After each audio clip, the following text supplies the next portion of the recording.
반갑습니다. 최 대표 TV입니다. 올해, 사실은 이제 올해 바뀌었는데, 내년에도 또 바뀌는 게 하나 있습니다. 이게 이제 3년에 걸쳐가지고 단계적으로 바뀌는 게 있는데, 우리 연차 휴가 얘기할 때도 아마 언급됐던 내용인데요. 이 공휴일에 대한 규정이 바뀝니다. 그러니까 여러분이 이걸 먼저 아셔야 될 게 뭐냐면, 공휴일이라는 거는 관공서 공휴일 규정에 따라서요, 민간기업에 일하는 일반 우리가 생각하는 근로자분들은 공휴일 날을 유급 휴일로 쉴 그런 어떤 혜택이 원래는 없습니다. 그러니까 일반적으로 알고 계시는 그 빨간 날 공휴일은 원래는 이제 관공서에 일하는 특히 공무원들만 유급으로 쉴 수 있는 그런 날입니다. 민간기업은 그날이 그냥 쉬는 날이 아니라 그냥 우리가 근로하는 날이라고 그렇게 생각하셔야 되는데, 요게 이제 점점 바뀌고 있습니다.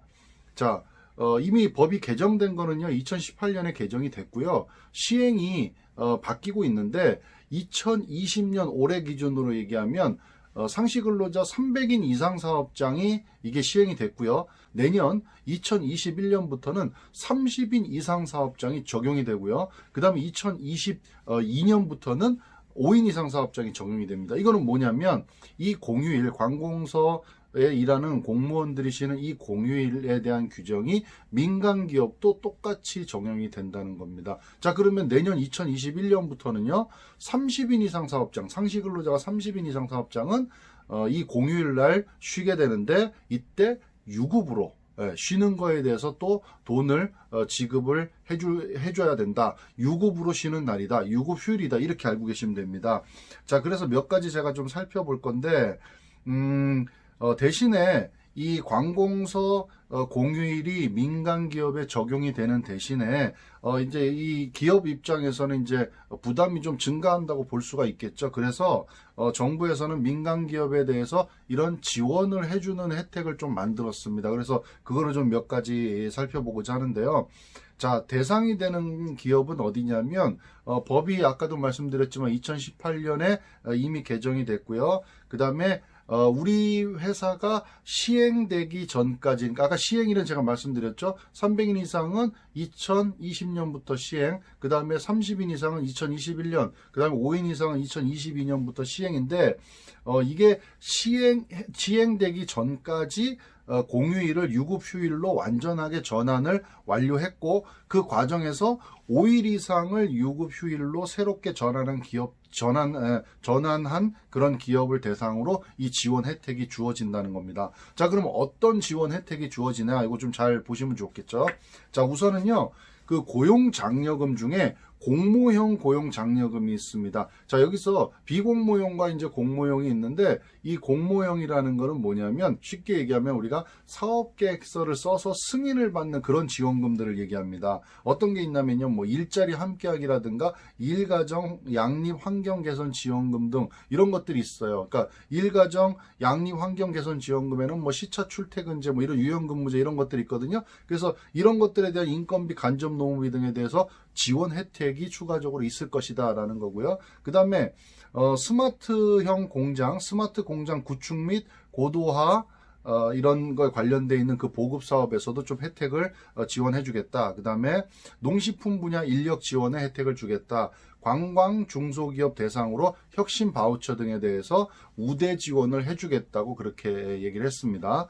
자, 그 다음에 관공서 공휴일 민간 적용 기업은 노동시간 단축 기업으로 봐서 외국인 근로자 고용 한도를 한시 상향 조정을 하겠다라는 거고요. 그 다음에 희망하는 기업은 근로조건 자율 개선 지원 사업이라는 게 있습니다. 이게 뭐냐면 노동부에서 매년 이제 시행하고 있는 건데, 이제 노무 전문가들이 사업장을 방문해서 이 근로조건 자율 개선 지원 사업이라 그래서 이 근로 감독을 먼저 이렇게 사전에 해주고요, 개선을 해주는 그런 사업인데, 이런 것들을 참여할 수 있게 그렇게 지원을 해주겠다. 그 다음에 이거를 참여하는 기업에 대해서는 3년간 정기 근로 감독을 이제 면제해주겠다라는 그런 내용이고요.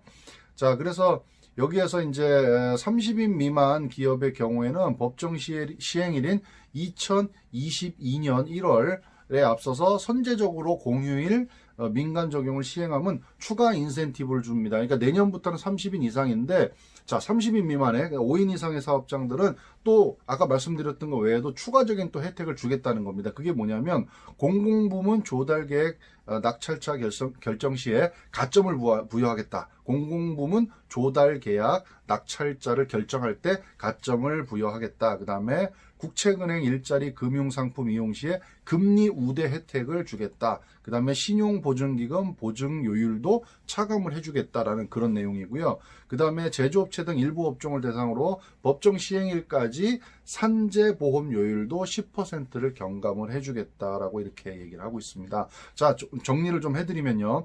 여러분이 흔히 아시는 이 빨간 날, 공휴일이라는 게 원래 민간기업에 일하는 근로자들은 그 혜택을 볼 수가 없어요. 유급휴일의 혜택을 볼 수가 없는데 이게 이미 시행이 됐습니다. 2018년에 법이 개정이 됐고 300인 이상 사업은 2020년 올해 이미 적용이 됐고요. 법으로. 그 다음에 내년부터는 2021년부터는 30인 이상이 해당이 되는데 만약에 이거를 시행일 이전에 먼저 적용을 시키게 되면 혜택을 주겠다라고 말씀드린 게 이제 고용장려금의 혜택, 그 다음에 스마트 공장 보급 사업의 혜택, 농식품 분야 인력 지원 혜택, 그 다음에 관광 중소기업 대상 혁신 바우처 등 이런 혜택들을 주겠다라고 하는 겁니다. 그러니까 우리 사업장의 상시 근로자가 30인 이상이다라고 이제 알고 계시면 해당이 되시면요. 이런 것들 어차피 시행해야 될 그런 법입니다. 법이 개정됐기 때문에 이걸 시행하시는데 그 전에 먼저 우리가 제도를 개선을 시키시면 이런 혜택이 주어지니까 이왕 할 거 먼저 빨리 땡겨서 하시는 방법도 하나 생각을 해보시고요. 그 다음에 내년은 이제 30인 이상 사업장이라고 말씀드렸고요. 2022년부터는 30인 미만 사업장도 이제 적용이잖아요. 근데 여기는 또 이제 추가적인 혜택을 더 주겠다는 겁니다.